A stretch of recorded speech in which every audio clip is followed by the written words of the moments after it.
Hebrews 11. You might know it as the Hall of Faith, but I want you to think of it as your biblical ancestry. It's like a spiritual family tree. It's the record of what faith in God's words lead to. And here's the kicker. The same faith that moved mountains back then will move mountains in your life today. So right off the top, Hebrews 11:1 gives us the definition of faith. It says, now faith is the assurance of things hoped for, the conviction of things not seen. And the word here is hypostasis. It's like a firm foundation. It's the actual reality behind the hope or behind the faith that you have. Think of it like a seed. Now I know as church we always gonna talk about a seed or a tree, but it truly is like that. When you plant a seed, you don't see a tree, you don't see any fruit, you don't see any evidence when you plant the seed, but still you water it, you nurture it, you tend to it, and eventually it does grow.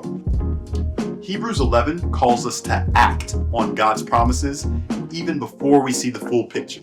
Faith is confidence in the reality of God's promise. This is why our faith is founded on the Word of God and not our own thoughts or our emotions, because those things are fickle, but our faith is founded on the concrete assurance of what God has already spoken. So if you keep on reading, it gets into the Hall of Faith. Starts off with Abraham, right? We consider him the root of the tree of faith, or faith family tree, however you want to word it. God tells Abraham to leave his home to go to a land that he's going to show Abraham. And Abraham obeys without knowing any details, without seeing anything online, not looking up the price or anything. He just goes, right? And his faith becomes the foundation for generations, for Isaac, for Jacob, for Moses, honestly, for all of them. These are the branches growing from that root, right? Their faith extends from the actions of Abraham. So this is what I want you to see. Our faith today is connected to a legacy.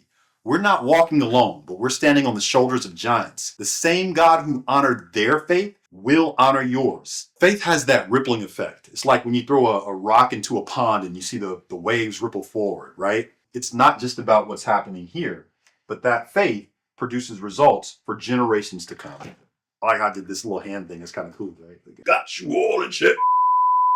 So Hebrews 11 continues with Moses and with Rahab and many others that we'll talk on briefly. I have a really long-winded explanation, but I'm going to chop it up just to say Moses, before he was a man of God, had some flaws. The brother was a murderer. And Rahab, of course, was a prostitute. Honestly, if you look at a lot of the characters that Hebrews 11 mentions, they had issues, but they were still used in a mighty way because of their faith. So there you go. Each branch in this spiritual family tree shows that faith isn't about being flawless.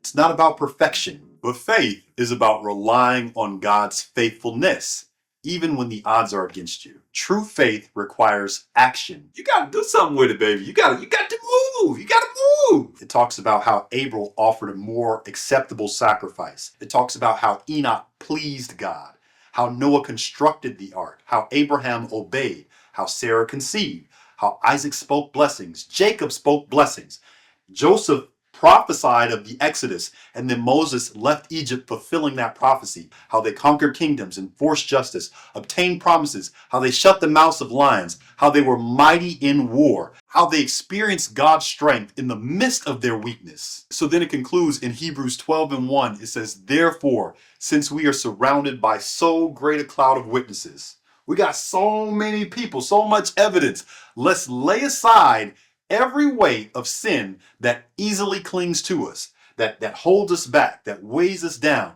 and let's run our race with endurance, looking forward to Jesus, who's the author and the finisher of our faith. He wrote the book, and he helps us complete the journey. He wins the race on our behalf.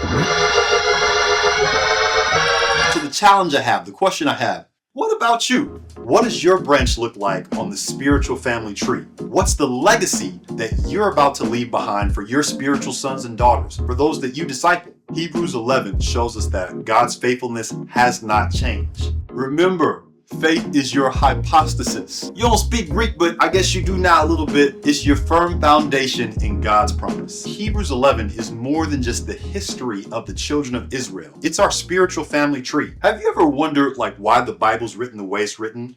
Why is it not just a rule book of don't do this, do that, don't do this? I mean, God is eternal. He knows the end from the beginning. So why didn't he just look into the future and say, hey, don't be doing all that stuff that doesn't exist yet, right? Instead, it's a list of stories, poems, prayers, genealogies, letters, parables, wisdom. Why isn't it a rule book? And if even more, how do we know that we're even a part of the spiritual family tree that it talks about, that it speaks to? How can we be certain that the writings in the Bible are for us? If you've ever wondered this, just click here. We're going to talk about Romans 8. You don't want to miss this chapter. Romans 8 is the believer's declaration of righteousness.